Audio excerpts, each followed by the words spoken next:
I think we're in a mass psychosis right now in the West. America, UK, Australia. But because you're probably watching this from Australia, we're going to talk about Australia, and this is where I live as well.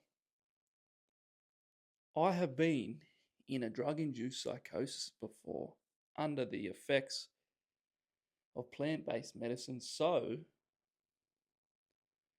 I can kind of figure out when things seem a little bit strange, and I can see it in other people. And the society that we live in is literally like some type of collective societal psychosis, mass psychosis.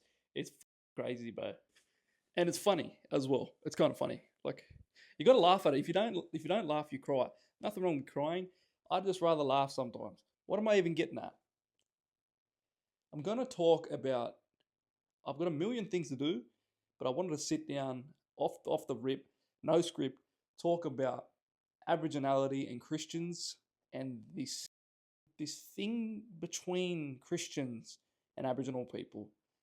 And then I want to talk about what people on the right would call people on the left, what people on the left call right Marxism and communism and socialism and patriotism and just this mass thing that is happening. I've got to talk about it, righto? So, if you don't know what I do, I perform a lot of work on reconciliation between Indigenous and non-Indigenous Australians, mainly on Instagram, but I'm on some other social media apps as well. Now, in performing reconciliation, what I'm doing is,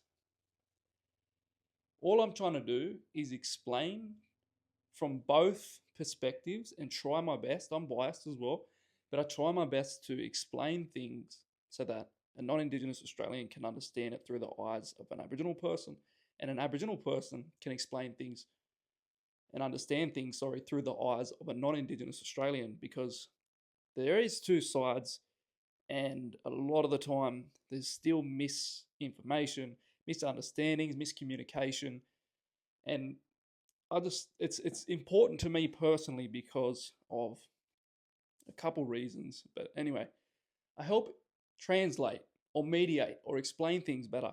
And in doing so, what happens a lot of the time is I'd reach out to people of all different faiths, of all different political beliefs and opinions, and I'm interacting with these people, right? And I keep seeing common patterns and themes which make me sometimes want to just explode, but sometimes it makes me laugh, like today. So I could talk forever about it, but we're not going to talk forever about it. But just briefly, I'll list some things. One of those things is Christianity and Aboriginal people. I'm noticing that there is a lot of, there's something there, right, between Christians and Aboriginal people in the country. And of course, there's something there because you look at the history and the missions and what people did to Aboriginal people, our people, in the name of God. Now, there's a whole thing, there's so many layers to it. Do I think Jesus would be impressed with what missionaries, Catholics, Christians did to Aboriginal people by trying to make them white and put them on missions and abuse them and do all these horrible things? No, absolutely not. Do I understand why some Aboriginal people are Christians? Yes, I do. Because a lot of black fellas don't kind of get that, or they're like, why would you be Christian if we're colonized by Christians? There's a lot of that hatred there, but I understand all those things. I can see things from a very wide lens, and the way that, and I'm not trying to glaze myself up or sound like a narcissist, but the way someone explained it to me is like this, that with temperature, like the tap, you can have hot, you can have cold, you can have a range of different things. On a ruler, there's so many different notches. Now, people's perspectives, what happens a lot of the time is they can only stay within one range. So they're either cold and they stay within that kind of range, or maybe they might get a little bit lukewarm. I know this is I'm trying to paint a picture here. It's abstract, but this is how I see the world. I see the world through a broad lens, through all the different temperatures, through all the different notches. So when it comes to Christianity, I'm not for it. I'm not against it. I have my troubles with Christianity and I have things with Christianity that I absolutely love. However, what I'm noticing right now with Christianity is there's a lot of disrespect towards Aboriginal people. And yeah, just a lot of disrespect towards Aboriginal people. And I'm thinking some of the reasons that could be is because, of course, when somebody is certain in their heart that their religion is the absolute truth, the only way, and I'm not saying it's not, because there's multiple religions like this, not just Christianity. Anybody else that has practiced anything or anything either culturally or spiritually, they look at them like it's evil or it's whatnot. So I think there is one reason. So I think a lot of Christians are looking at Aboriginal people as if our traditional practices are witchcraft or, all these scary things. Two, I think that if you're a Christian and you are, I think it's a creationist, so you believe. So if you're a Christian and you believe in things literally, as in, Noah's Ark was a real boat, it was a real ship with animals of all kinds, two of each, it actually happened. The world flooded. Noah and his family rode out on this boat. Rainbow came out. God said he would not kill everyone again. And, God somehow made a mistake. Anyway, if you take these things literally, I can then see Christians looking at Aboriginal people being like, your stories and you saying things have been around for tens of thousands of years, that can't add up.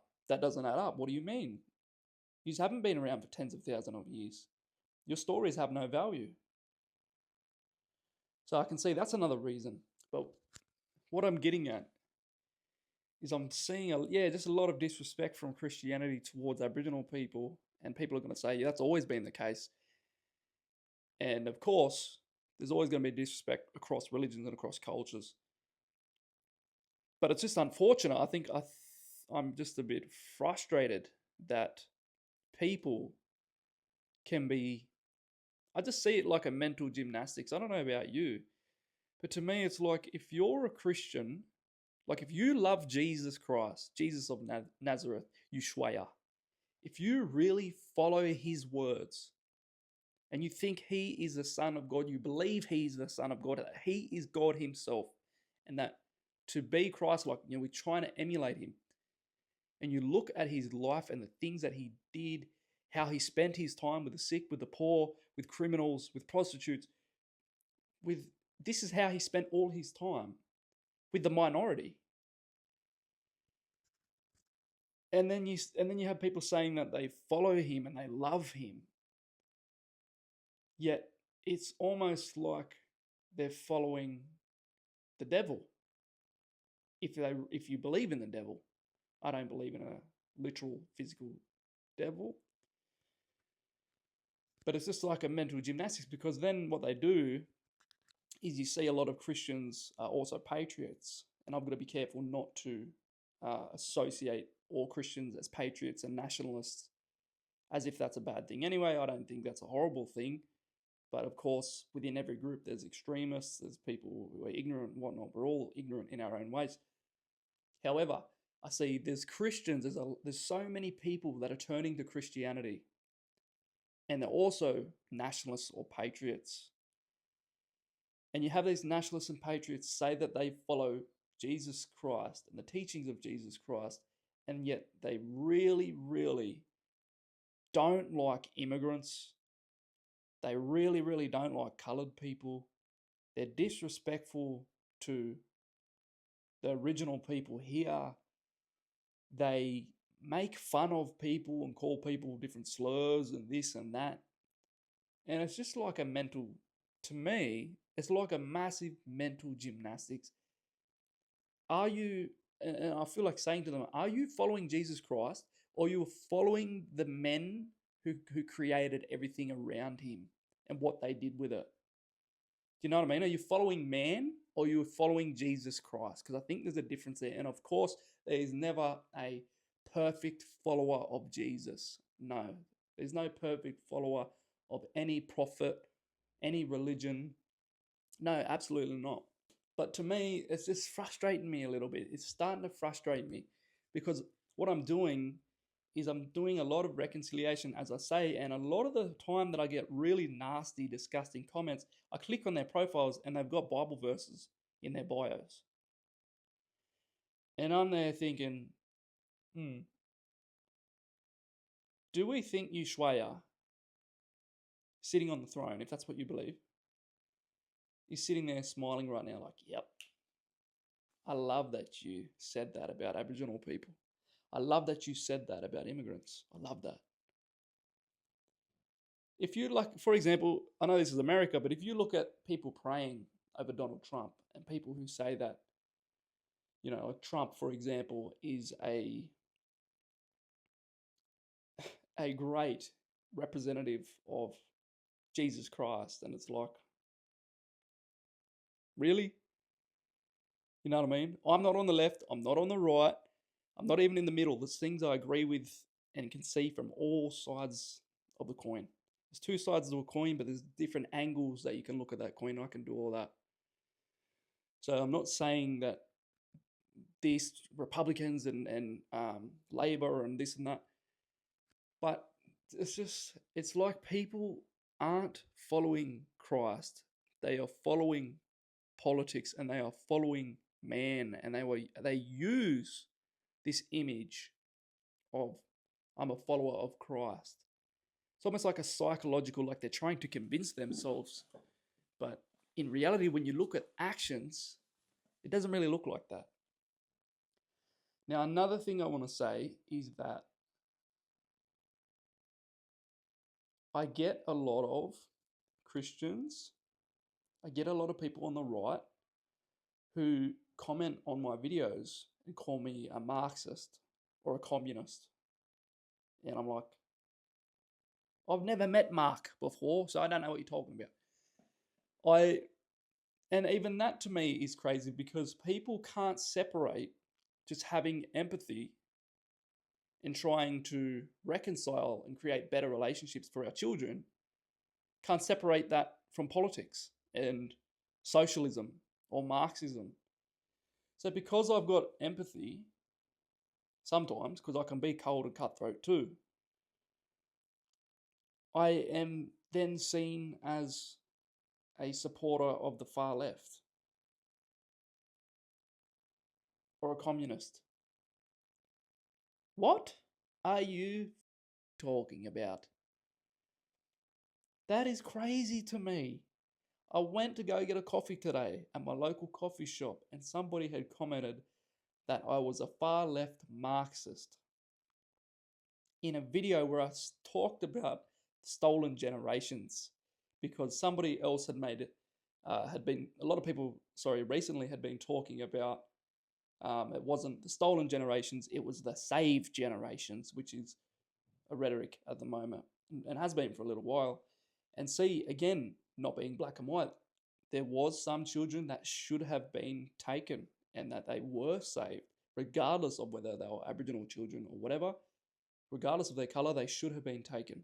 Absolutely. However, many children who did not need to be taken or deserve any ill treatment were not saved. They were stolen. Anyway, that's a whole other thing.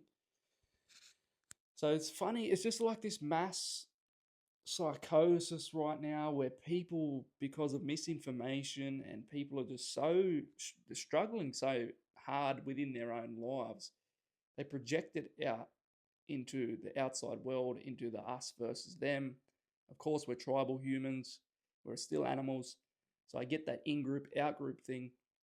But it's like it's very rare few people can see between the lines and can kind of see things from a lot of perspectives. And maybe they are, but they're not the ones with the voices on social media on YouTube because of the algorithm, and the algorithm rewards anger and it rewards fear, and when you can control people and make people very angry, you can direct them to exactly where you want them to be.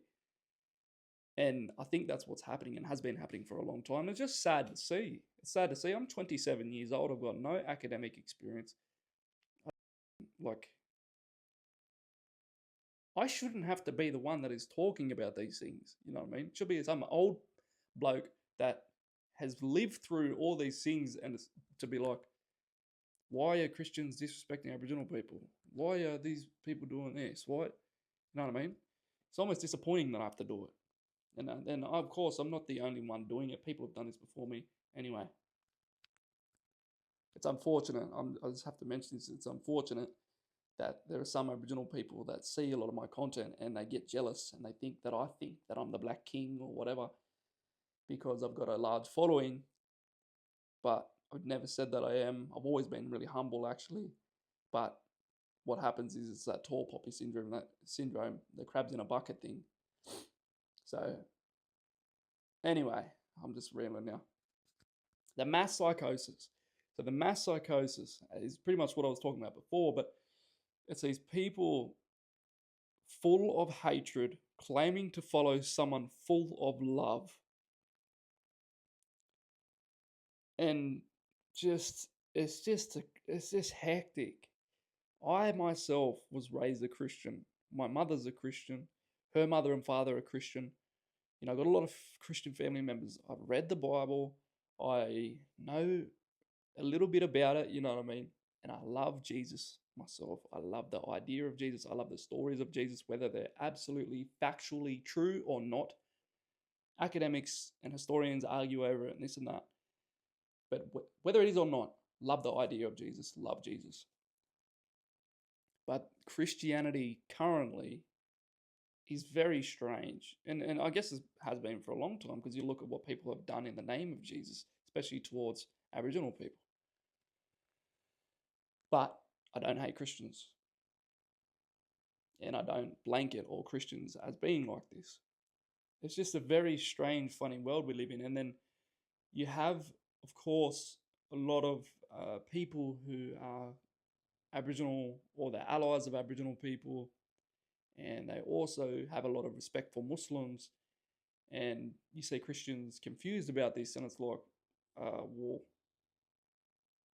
basically, Muslims were the first ones to interact with Aboriginal people in Australia before it was called Australia. Australia is a new concept, 238 years old. Muslims, what is now from Indonesia, sailed over and interacted with the blackfellas up there, up top. And it wasn't a perfect relationship, but the Muslim fishermen that used to come over and trade still traded and didn't colonize anyone. So that's why there is, and not only that, the Muslim Cameleers and the Muslims originally that came over here after the white man came here were kind of treated similarly, you know, discriminated against by the white man, by the Englishman, by the, you know, these sorts of people.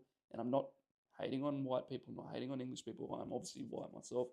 My nan is from England, literally, and I can't wait to go over there one day.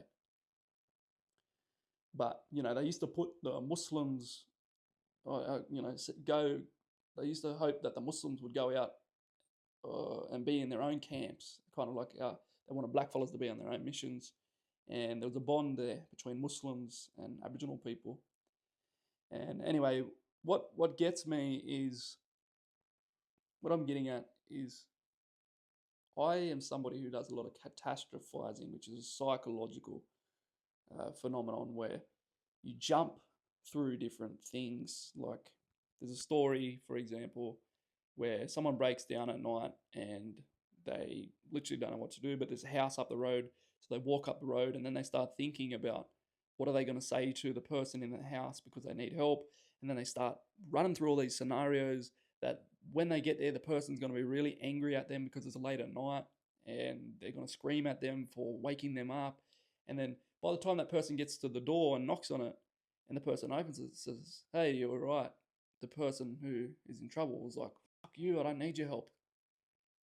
So all this it's like a snowball effect, right? Of catastrophizing the worst case scenario. What I see people do is there's got to be a theory for it, words for it.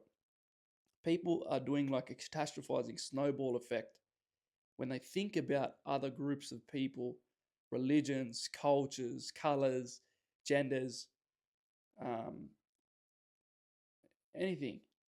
Think about all these different groups of people, and they do this us versus them thing, and really, really struggle with seeing that the people that they don't like are also people too. And they start to associate people with other groups when they by themselves really have nothing to do with them. So it's like a lot of white Christians or white people associate the left with Aboriginal people. And Aboriginal people are just Aboriginal people. This whole left versus right politics is brought over, you know what I mean? And of course, it makes sense why people associate, the left with Aboriginal people and whatnot. But it's just frustrating that I can't even make a video for helping Indigenous and non-Indigenous Australians understand each other so that they can talk to their kids a bit differently about the other culture, and hopefully that has a bit of a positive effect. I can't even do things like that without being called a Marxist or a communist or someone on the left. And it's like, bro, I don't. Politics and me, politics is like Korean to me. It's just, I don't know anything about it, bros. However, yeah, you get what I'm saying? It's just a madness, bro. I think there's a mad world. I've got hope for the world sometimes. Sometimes I don't. And I'm just like, surely I'm not the only one that just sees this. And the thing is as well, is people on the left, people on the right, both believe that they're doing the right thing. People aren't just waking up. Some people do, but not everyone. Just waking up and like, I'm going to say this about this person because I want to be a dad. I want to be an asshole. It's like they're trying to tell you the truth or whatever that may be to them because that's what they believe. What really pisses me off, for example, is my mother. Shout out to my mum, love you dearly. That, and I couldn't understand this till about a year ago, is that she still teaches, my siblings that hell is real. And because of my own experiences with religious trauma and OCD and scrupulosity, or whatever it's called, that word of that OCD of hell, and a lot of shame. And obviously as a kid, things that happened to me made me cling on to the idea of me going to hell. And so I think it's like a psychological abuse to teach people that if they do the wrong thing, or if they don't believe something in their heart, which belief is not always a conscious choice, you're just convinced of something or you're not, or it's a mixture. I can't be convinced the sun is cold. Like, anyway, if they don't believe that, they could potentially get sent to an eternal place of unquenchable fire where they're conscious and they're suffering, which is not even in the traditional Bible. Jesus talked about Gehenna, and it was the Romans and the Greeks, or one of them, that Plato, that talked about an eternal soul and whatnot. Jesus spoke in metaphors and parables, blah, blah, blah. Anyway, people who teach their children that hell is real are doing so because they believe it is real themselves. So it makes sense then that they would go out of their way to warn their children or to warn other people that hell is real. And they don't want you to go there. And then on the flip side, at the same time, it is a, a form of abuse, I think, a psychological form of abuse, because it can't be proven. We don't know it for sure, but I tell you what, it can do a lot of horrible things here, and I've experienced it. Mass psychosis, bruz. We are we are in just such a strange time. And I think a lot of people just need to switch off social media and just reflect and think for themselves and understand that we all have our own biases, understand the psychological and our biology of that we all are in and want to be within a tribe, whether that's political, religious, and we're always going to look at other people as if they're wrong because of our confirmation bias. And you know what? A lot of this requires emotional intelligence, which not everyone has. So, you know, it's I torture myself sometimes thinking that why don't other people see this? Why don't other people? Because they don't have that comprehension ability currently, and there's things that I definitely can't do. I struggle with mechanical mindset and certain things. So it is what it is. But I just wish, I hate that word, but I wish the world could just sit back, have a really deep think about things in the world, and think, why are other people believing what they believe? Maybe I don't fucking know everything. If I'm a Christian, maybe I should study the Quran. Maybe I should study the Gita. Maybe I should look into these things and not, keyword, and key thing, sorry, and not look at it to disprove it, but look at it with an open mind to be like, wow, this is why Hindus, which is a new term, believe what they believe. This is why Muslims believe this. You can hear my stomach rumbling. I should probably have a feed. Whole lot of rambling going on.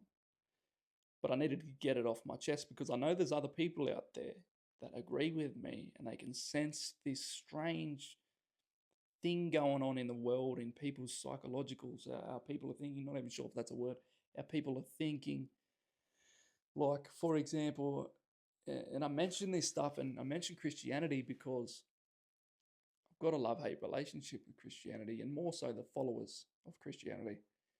And, you know, I've seen, like recently, in recent news, you have a queer community were, I think they bought out an old church. And I don't think it was a church forever. I think it was a theatre or something before that.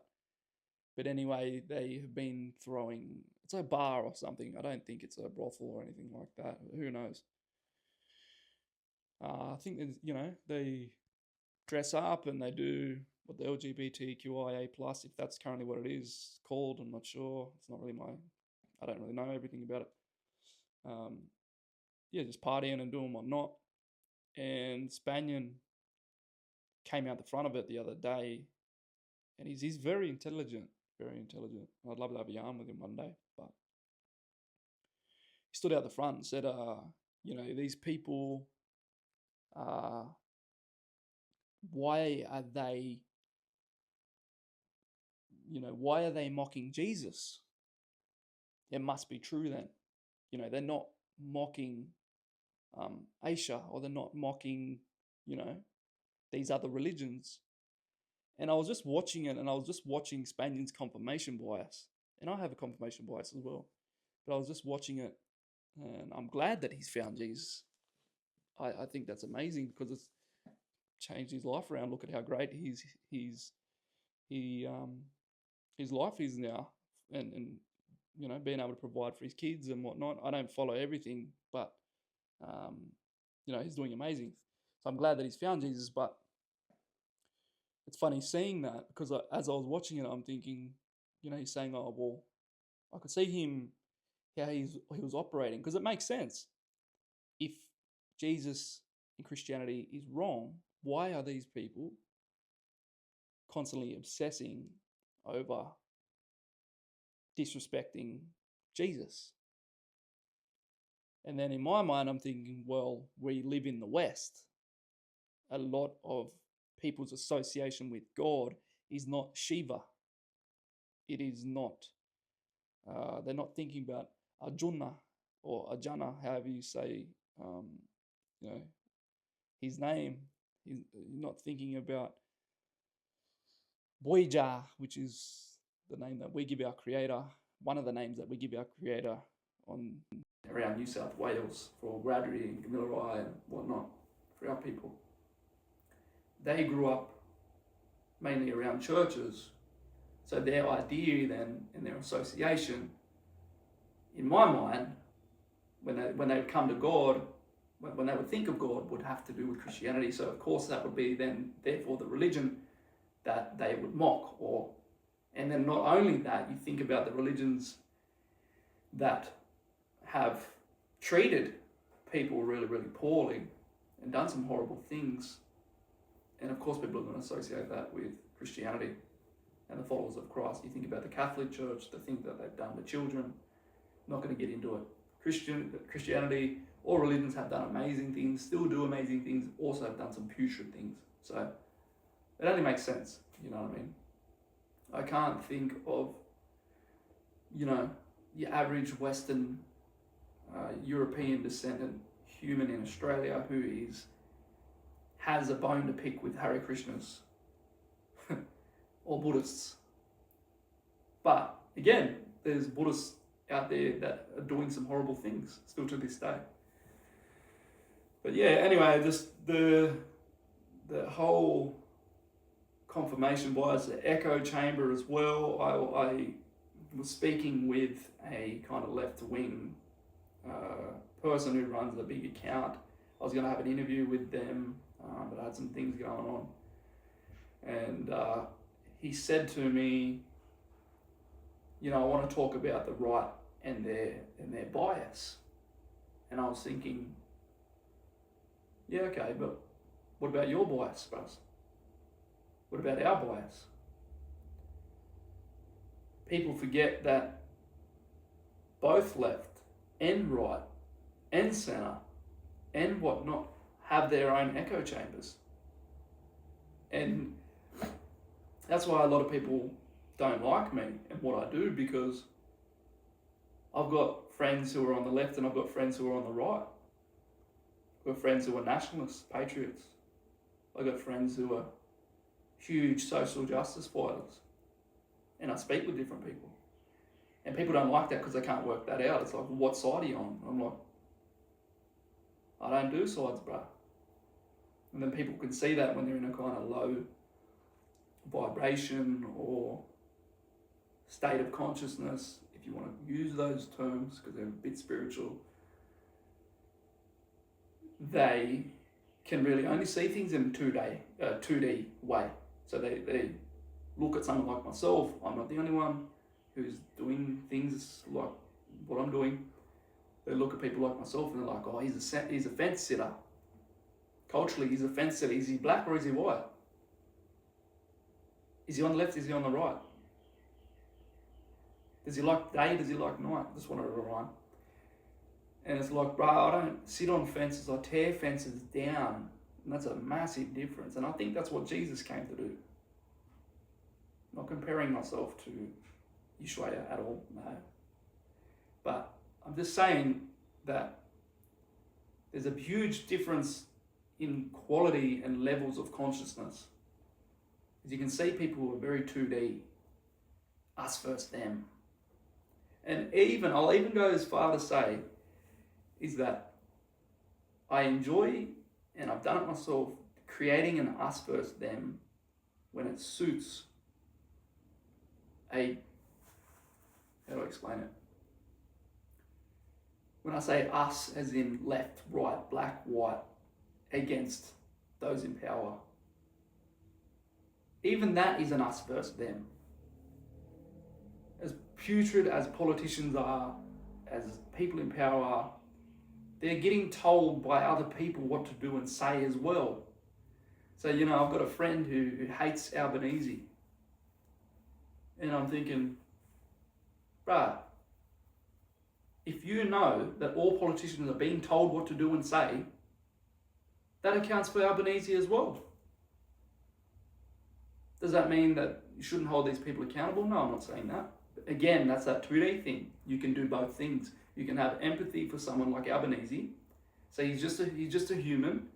Also hold him accountable. And also not be that angry at him because you're like, well, come on, bro. Like, he's just getting told what to say and do. Pauline Hanson's getting told what to say and do.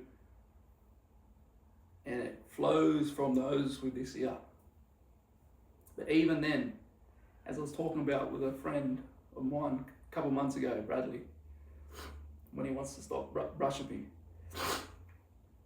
I was speaking with him, and he deals with a lot of wealthy people, and he said, and I said, bruh, even these rich people with tons of money still have their own, it's hard to say, they have their own struggles because of how rich they are.